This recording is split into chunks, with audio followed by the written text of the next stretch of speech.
¿Cómo están? El día de hoy les voy a hablar un poco de la materia que estoy cursando, que es Política y Estado. Dentro de esa materia que estamos realizando actualmente, nos dejaron este tipo de trabajo, que tenemos que contestar la pregunta de cuál es la importancia del Estado, sus elementos y su organización. Pero antes de hablar del Estado y de la importancia que tiene, tenemos que saber qué es un Estado. El Estado es una sociedad humana establecida en el territorio, que le corresponde, estructurada y regida por un orden jurídico, que es creado, definido y aplicado por un poder soberano, para obtener el bien público temporal. De ahí la importancia del Estado.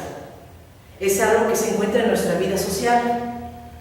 Recordemos que diferentes personajes de la historia, como son Miguel Acosta Romero, Francisco Porro Pérez, los juristas mexicanos Rafael del Pina y Rafael del Pina Vara, el maestro Eduardo García Mañez, el importante concepto de la soberanía que cita a Juan Bodino, donde explica qué representa un Estado. Partiendo de esto, nos damos cuenta que cada una de las definiciones que se dan nos proyecta la importancia del Estado, que es una sociedad jurídica organizada, que si no existiera, esto no estaría organizado, ni habría orden. De ahí la respuesta de la pregunta que les acabo de mencionar. Al hablar de los elementos del Estado, les quiero decir que son tres los que existen. Empezamos con uno, que es el pueblo. El pueblo se entiende el elemento humano que integra una unidad política. También se conoce como población, incluido habitantes y los que se hallen temporalmente. Hablamos también del segundo elemento, que es territorio. Territorio, el área geográfica que marca donde el Estado ejerce su poder como límite del poder que les acabo de mencionar de un Estado. El respeto de los demás Estados que deben de guardar al ejercicio de dicho poder. Y de ahí nos desglosamos al tercer elemento, que es el poder. Poder o gobierno, como muchos lo conocen. El gobierno, quiero decirles que tiene la autonomía, es libre, es titular de la facultad del ejercicio del poder público, exclusivo en su territorio. Significa la posibilidad que posee una persona o un grupo de personas para influir en el comportamiento de otras, con base en las propias intenciones. Se desprende de este concepto de soberanía, que según Rafael de Pina, nos dice, es la calidad de soberano que se atribuye al Estado como órgano supremo e independiente de autoridad y de acuerdo con la cual es reconocido como institución que dentro de su esfera de competencia no tiene superior. El poder implica una relación social en la que el poseedor determina el comportamiento de otras personas. Esos son sus elementos. Y dentro de sus elementos pasamos a lo siguiente, lo que es su organización. Pero antes de hablar de su organización, vamos a hablar de los fines que debe de perseguir el Estado. Uno de los fines que debe de perseguir el Estado es la consecución del bien común, la interpretación y aplicación correcta del interés general, la obediencia del mandato popular, el logro del equilibrio y armonía de toda la población. Dentro de la organización que estamos platicando, están los citados poderes, que son el ejecutivo, el legislativo, el judicial. Por tanto, la actividad estatal tiene tres funciones, que es la de ejecutar, la de legislar y la judicial. Hablamos del poder ejecutivo.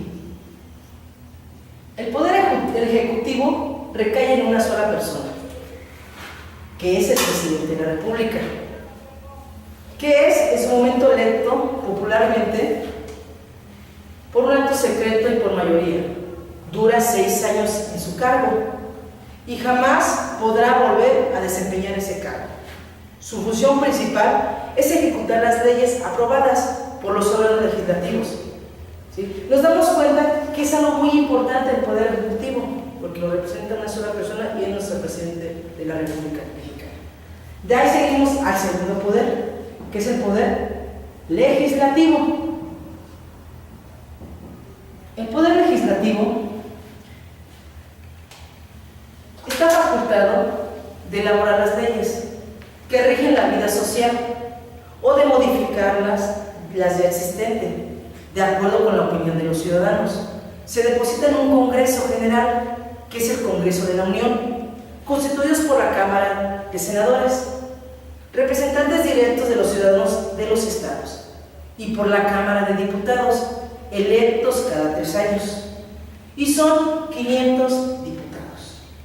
La Cámara de Senadores se compone de 2 miembros por estado y 2 por el Distrito Federal, y en total son 64, ¿sí?, los cuales se remueven a mitad de cada 3 años.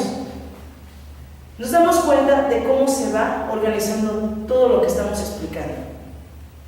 Hablamos del Poder Judicial.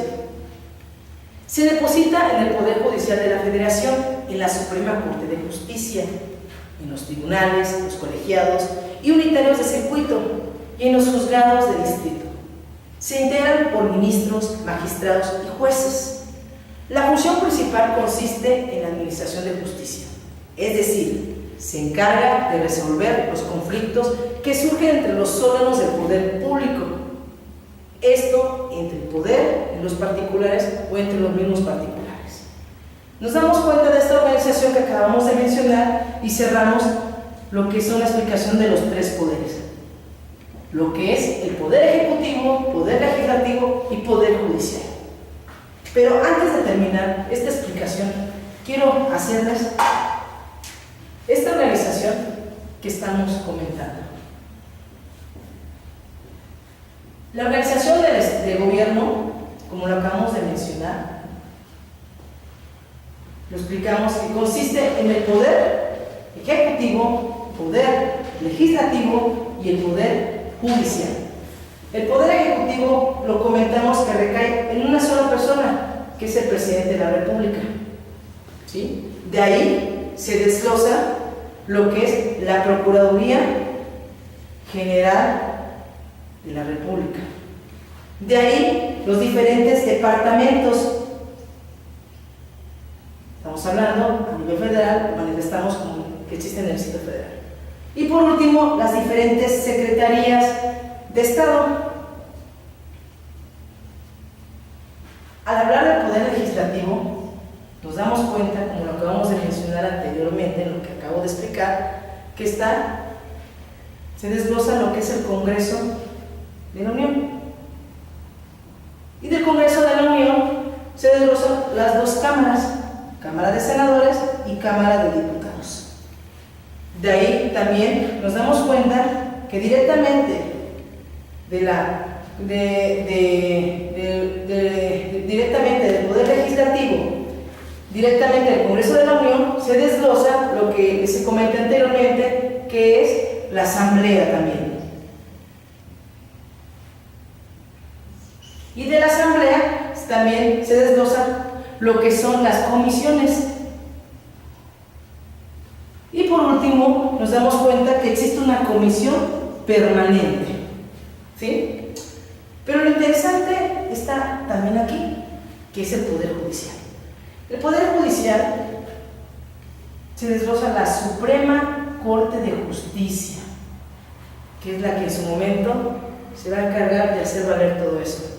Y de la Suprema Corte de Justicia existen diferentes salas, lo que son las salas administrativas, lo que son las salas penal, los que son las salas civil, las salas de trabajo, etc. Pero también de lo que es la Suprema Corte de Justicia se nos desglosan los tribunales que mencionamos, los tribunales colegiados y unitarios de circuito, tribunales colegiados de circuito. Y por último se desglosa lo que mencionamos al final de lo que les acabo de decir anteriormente, que son los juzgados de distrito. Si nos damos cuenta, todo es una organización. Si no existiera nada de lo que acabamos de plantear, no tuviéramos esa organización principalmente. Quiero darles las gracias de todo lo que acabamos de exponer al licenciado Manuel Villanueva Hernández, que es nuestro profesor de Política y Estado, por habernos en su momento pedido este trabajo para que pudiéramos proyectar nuestras ideas y exponerles un poco de esta información. Gracias.